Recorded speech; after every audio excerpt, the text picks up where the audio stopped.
josiasa mempesa iluna Kings arawera matin tabiru kakecho kendo an gi mirima mapek monego yomana gi dhok.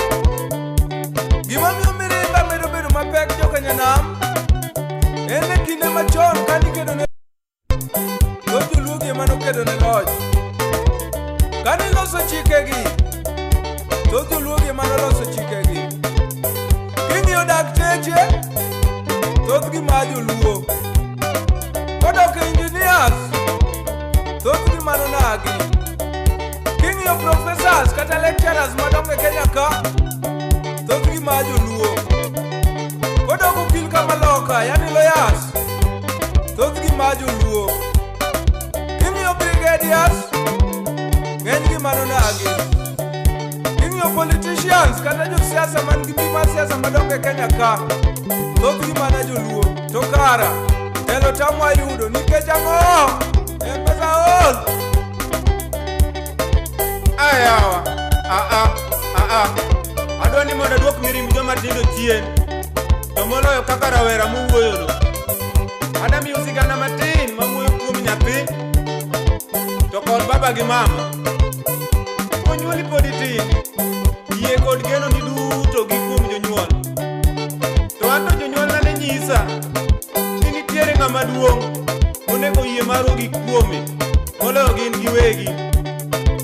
Arawe mondo awachnu, kapodi tin to ng'ato goyoko kumitugo gi nyithindo weteu, ibiro ringo kiywak nyaka mbele jonyuolni. To ka janyuol openji nang'o motimi, minyisogi ni ng'ato emogoya.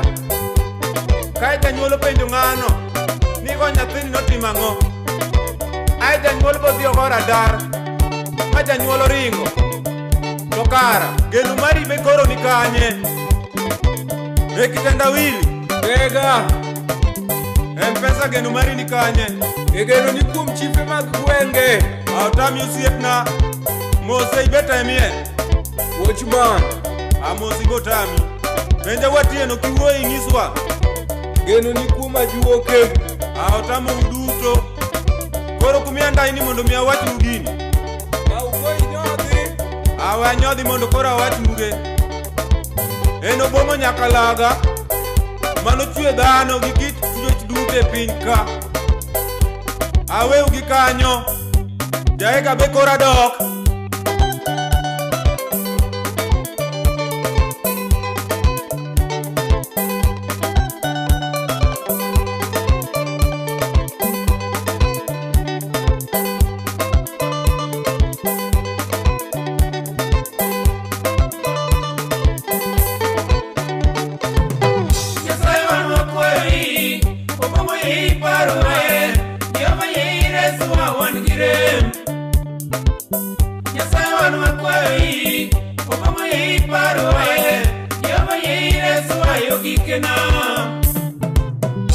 Jehova ng'eyo ni in e chakruok, to kendo ang'eyo ni in e giko. Gimiyiego to nigi gweth, gimichano be pok nogeng'. Nikonyo Musa mong'ado nam, Daudi gwedho monwang'o loch, wabe igwedhowa e oganda luo, wabe igwedhowa jokanyanam. Joluonego wariwore, kunagi kik wapogore, Ramogo nego waherore jokanyanam. Joluonego wariwore, kunagi kik wapogore, Ramogo nego waherore remachien. Ramoga jwang' notemo kedo, emomiyo nyuolowa oganda luo. Joluo ang'eyo nonyuolo thuondi, Gonda magere to nene thuon, Okore wuod ogonda be nene thuon, Ogutu wuod Kipapini be nene thuon, Kor Kogada be nene thuon, to kata Oginga Juma be nene thuon, to kata Tom Mboya be nene thuon, ya kata Chieng' Oneko be nene thuon, Ouko Makaseda benene thuon. Oruko makasembo ni benene thuon. Agwenge wudo remo ni benene thuon. Tokato dera kango benene thuon. Tokato pijo ruko ni benene thuon. Tokato wuro ula benene thuon. Kimoro chanda konagi. Kimoro chanda kijo kanyanam. Kidwaro lodge to une mukelo. Multi-party be une mukelo. Majimbo bende une mukelo. Totelo tamu ayudo nikech ang'o. Tolocho tamu akao nikech ang'o. Toloch to dongi nwang'o mana gi lamo. Toloch to kari nwang'o mana gi lamo. Toloch to dongi nyieo kata gi pesa. Ni loch to dongi nyieo kata gi pesa. Toloch to dongi nwang'o kata gi kura. Loch to dongi nwang'o kata gi kura. Toloch to dongi kao kata gi kuo. Katek toloch ikao kata gi kuo. Katek toloch ikao kata gi thuon. Katek toloch ikao kata gi juok. Katek toloch iloko ne kata dhoch. Katek toloch ikao kata gi bilo. Katek toloch irano ne kata dhano. Katek toloch irano ne kata ng'ato. Loch tinwang'o kata gi lamo. Loch tinwang'o kata gi lamo. Toloch to dongi nwang'o kata gi kura. Loch to dongi kao kata gi kura. Sawan wakwayo yi, omongo yi paro ae, yama yi resu wawan kirem. Sawan wakwayo yi, omongo yi paro ae, yama yi resu wayo kikena. Tulune gwari wale, kunagi kikwa pogore, ramuko ne gwara rejo kanyana. Tulune gwari wale, kunagi kikwa pogore, ramuko ne gwara re machie. Yedonduko kikanyo Moses Silvanus oduoro yo mano ja veterinary. Duoda lego kakan. Tiduodo ga oro ni mos.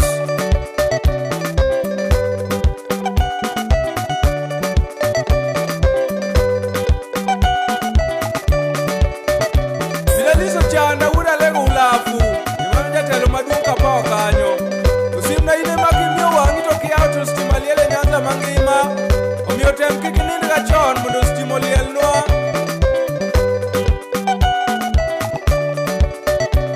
Wakili nyakwara pere mesa uda hero nyando. Simna kau mos.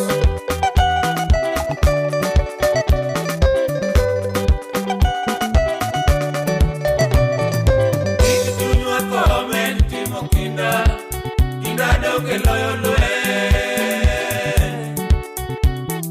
Kik chunywa komen timo kinda, kinda doge loyo lweny.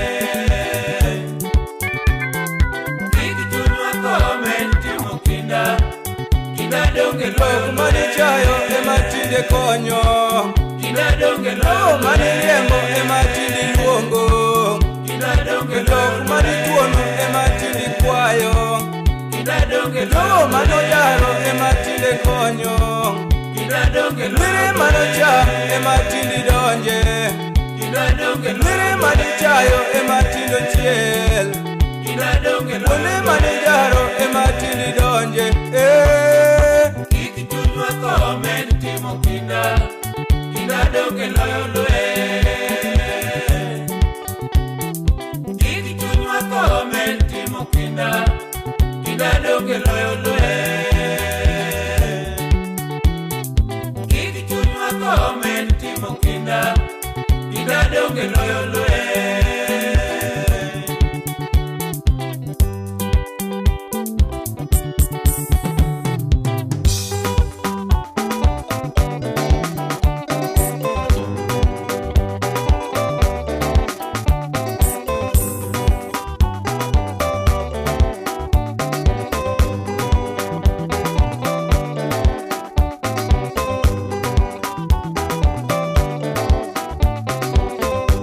mar podho chieng' an aluo monyuol gi luo to kenda wuod luo e mar thumni an gimoro mathin e mbeleu to kata mane bwo sirikal motelonwa ni wer mawero ni ok en mar thuo oganda e sirikal motelonwa ni to en mana majiwogo jokanyanam mondo ging'e ni telo ok nwang'eyo mayot to bende kijatelo kata kidwaro bedo jatelo nyaka ikri ne nyinge mibiro migi. Inyalo luongi janek mano kik donjni malit, ibiro luongi jajuok kata jakuo to kisebedo jatelo yie nikech mago ok norutre kuomi. Ibiro luongi jamiriambo kata ng'ama iye lit, kik bed ni mano kiwinjo tijuolo ne wang'i kendo igolo ne koki ka kwach. Jomoko biro luongi ni jachiwo, ang'e ni mano kiwinjo biro mori. Aya to kata kwaparo kuom oganda ma jonabi manokedo e chakruogegi, wayudo ni ne gin joma nochak. Kwaparo kuom Farao gi Musa, kuom Daudi gi Goliath, wayudo ni Daudi nodhi e lweny to ng'ama thin makata oganda jo-Palestina nochaye, to ne ok ong'iyo dier ng'eye mondo yiedhi thuoni mage mane nyalo konye kedo. Omiyo wan be jotendwa okedi mana ka ging'iyo mbele moloyo joma giparo gi thuoni manyalo konyogi. Joma tindo manyalo ywaro lweny, jotendwa man mbele onego wegi aweya gibed jopiny mondo yiergi, kik utamgi. Telo bende Nyasaye machiwo obiro gwedhonwa wan joluo.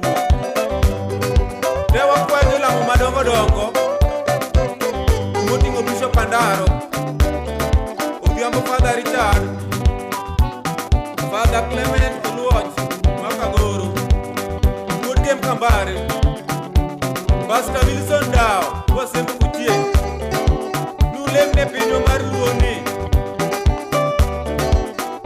Jaiga Balemo Bomaseye Umundi nyakwaro lowa kani kiswaro kachiel kani nyakwaro mburo kani ong'ielo kanyo kadimo mos Agustino Dongo mwalimu bende kawo mos kaen mosi winga udo wila Rachar mos na uda nyarwak nyamkwayo kende sea kanyo Kisumu Central Constituency dwari kabisa.